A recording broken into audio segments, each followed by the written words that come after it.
Hi everybody, this video is dedicated to the refuah shlema, the full recovery of our brave IDF soldiers out there defending all of us. So, guess what? Here's a question for you. What does the month of Elul have in common with getting ready for school, for the school year? First of all, what's Elul? So you might have noticed there are signs going up everywhere that I've noticed that I'm driving along, and there's a sign that says, buy your high holiday tickets today. And, always the new join our synagogue, join our temple, high holidays, tickets included, all that sort of thing. So the high holidays happen in the Jewish month of Tishrei. The month before Tishrei is a month called Elul. So the question I'm asking is, what does Elul, the month preceding the high holiday month, have to do with getting ready for school? So the answer for me goes like this. Getting ready for school is kind of fun. Even if you're not excited about school, you kind of get excited about school. You go to your store and you get your list of supplies. What do you need for the year? You need line paper, you need pencils, you need pens, you need folders, you need them all in different colors. You need the duotangs, you need the ones with the hole punch thing and the folder thing, but not all the teachers want the hole punch thing, and some want, it's a whole thing. I think some of you remember what it feels like to get ready for school. It's exciting. It's exciting. But you have to figure out what you need, right?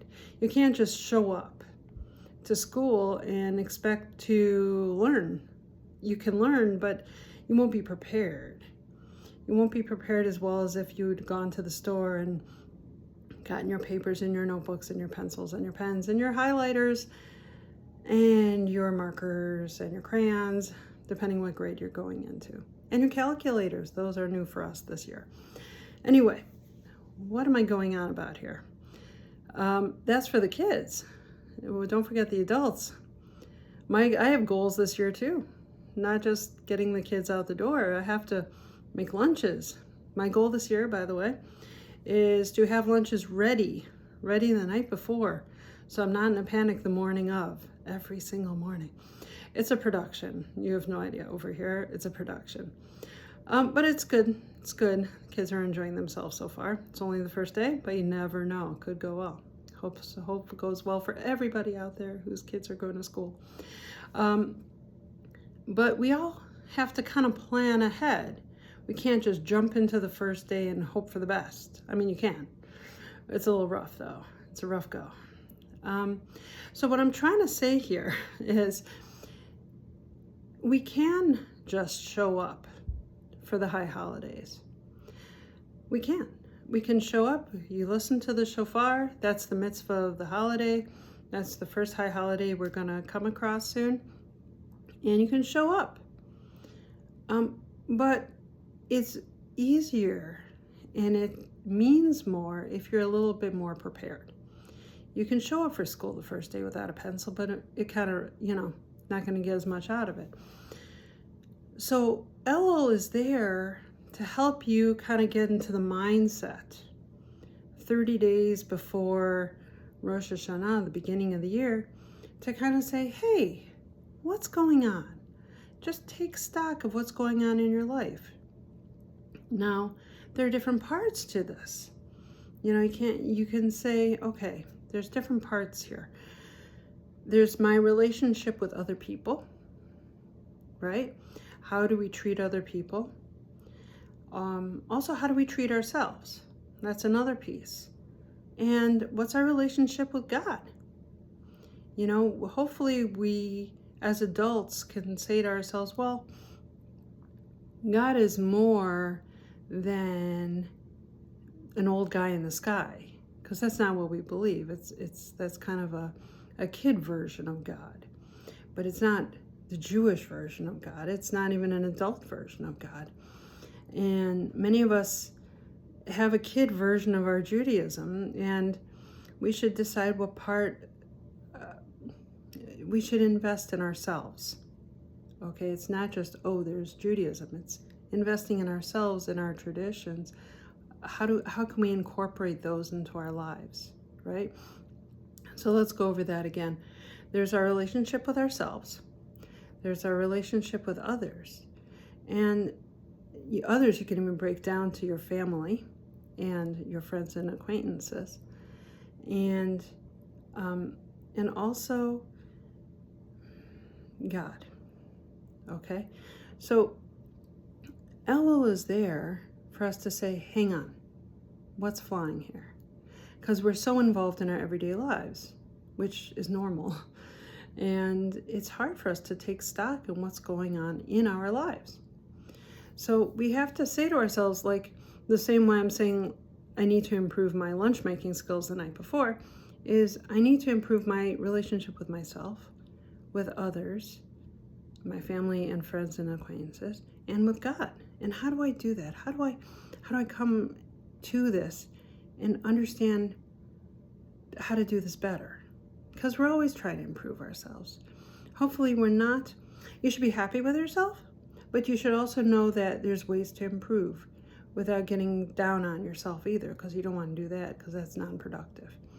So maybe think about getting a notebook, because there's some good back-to-school sales on notebooks, pencils, pens, and get a nice notebook, not just a cheapy notebook, and say to yourself, how do I feel about my relationship with myself?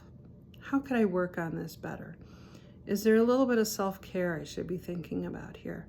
Do I have time for myself during the day, even for 5 minutes, to grab a book and a coffee and sit down and just say, hey, I'm enjoying my time with myself, right? That's important. It's not a small thing. And especially if you have kids. Any minute to yourself is a nice thing. As much as we love these people, it's nice to also have a moment for yourself. Then you think about your relationship with your family. Do you have when I say you, I mean me. I'm talking to myself here too. Do I have patience for these people? And if I'm not, and if maybe I'm yelling too much, maybe I'm not listening without my phone in front of me when they're talking to me. Same goes for my husband. If he's talking to me, am I on the phone? Are we showing our undivided attention? Are we paying attention at all? Are we half listening? Listening, people really just want to be heard. Even if they don't want a solution, they just want to be heard. Maybe, how do we want to improve in our relationships with our family? And then you expand that to your friends and acquaintances. How do you want to approach that?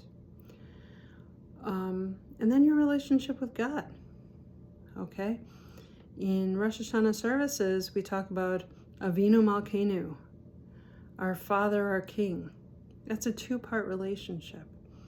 As someone, God is this being, the master of the universe. We call him in the Rosh Hashanah services, but he's also our Father.